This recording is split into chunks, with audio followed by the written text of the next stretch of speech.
Untuk mengetahui bagaimana suasana Ramadan di Gaza, saat ini sudah tersambung bersama kami Dr. Hadiki Habib, Ketua Presidium Mercy Indonesia. Assalamualaikum, Dr. Habib.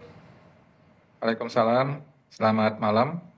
Selamat malam waktu Indonesia. Saya konfirmasi dulu, betul baru berbuka puasa ya di sana? Iya nih, baru 10 menit setelah berbuka nih. Selamat berbuka puasa kalau begitu dokter.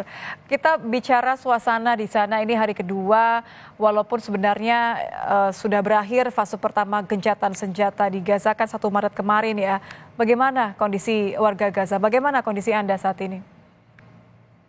Baik, terima kasih. Untuk warga Gaza, terutama di tempat kami berdomisili sekarang di daerah Gaza Utara, tepatnya di Kompleks Rumah Sakit Indonesia.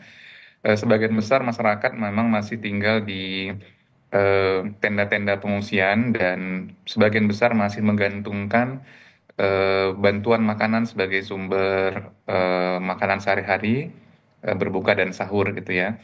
Jadi kalau kita lihat ada warga yang kemudian membuat acara, ini sebenarnya merupakan tradisi dari warga Gaza yang mereka tetap pertahankan selama bulan Ramadan meskipun dengan saling berbagi makanan donasi gitu ya. Meskipun dengan saling berbagi makanan donasi. Dan tradisi buka puasa bersama juga ada di sini, sama seperti kita di Indonesia. Kita juga baru bukber ini dengan beberapa staf medis di Rumah Sakit Indonesia di Gaza Utara. Kalau Anda katakan kebutuhan warga artinya seperti air bersih, mungkin makanan untuk sahur dan berbuka ini yang masih harus menggantungkan dari donasi? Ya, sebagian besar memang tergantung dari donasi. Jadi warga itu barang-barang donasi itu disimpan dan dicicil-cicil gitu ya untuk penggunaannya, terutama bahan pokok. Sementara air minum ini karena sumur-sumur juga masih belum bisa difungsikan secara penuh, masih banyak yang tergantung dari bantuan air bersih yang disalurkan melalui truk-truk air. Nah, sumur-sumur ini belum bisa dibangun karena memang alat material dan mesin-mesin berat yang harusnya masuk pada saat gencatan senjata pertama ini tidak masuk sesuai dengan jumlah yang disepakati gitu, sehingga proses perbaikan ini jadi terhambat. Hmm. Demikian. Seberapa pengaruh dengan operasional di Rumah Sakit Indonesia? Tentu kita bersyukur bahwa akhirnya bisa kembali beroperasi begitu. Tapi bagaimana sehari-hari dalam kondisi seperti ini? Rumah sakit sudah berfungsi, tapi memang belum 100%. Sejauh ini kami nilai fungsinya itu 30%.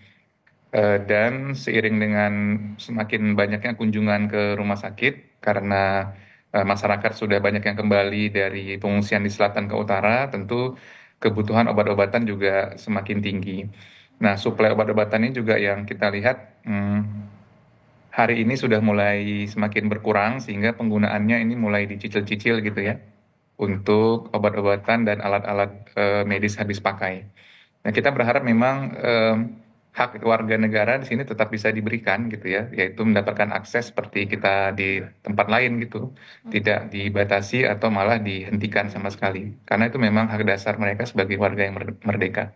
Demikian. Ada keindahan sendiri ketika menjalani puasa, tapi kondisi di Gaza tentu jauh dari kata aman, jauh dari kata normal. Bisakah Anda menggambarkan, menceritakan dokter seperti apa Anda dan juga warga di sana berusaha untuk tetap beribadah, berpuasa, tapi di tengah kondisi yang begitu jauh dari kata aman? Ya, sebenarnya kita dikuatkan oleh warga di sini gitu ya. Jadi warga memang secara emosional tentu ada rasa khawatir, was-was gitu ya dengan perkembangan situasi yang terjadi hari demi hari itu, yang selalu ada perubahan-perubahan gitu ya. Saling ancam dari pihak Israel maupun pihak yang berunding yang lain. Tentu ada rasa was-was dari warga sekitar, tapi kembali lagi warga berusaha bersikap positif dan menganggap apa yang bisa mereka nikmati hari ini adalah rezeki dan itu mereka syukuri gitu. Jadi kita malah terbantu secara psikis, psikologis dan emosional terhadap optimisme warga di sini. Saling menguatkan. Terakhir, dokter, tentu kita berharap negosiasi ini berbuah manis, akan ada gencatan senjata lanjutan, tapi apakah sudah ada informasi yang Anda dengar di sana? Ya, untuk informasi terbaru memang adanya penundaan untuk masuk ke tahap kedua dan pembatasan masuk bantuan makanan, dan ini sudah kita konfirmasi juga ke supplier makanan yang sebelumnya bisa masuk. Memang hari ini dikatakan tertunda masuknya. Kita tentu harus melihat lagi situasi besok karena tekanan internasional juga cukup tinggi terhadap sikap yang diambil oleh Israel ini.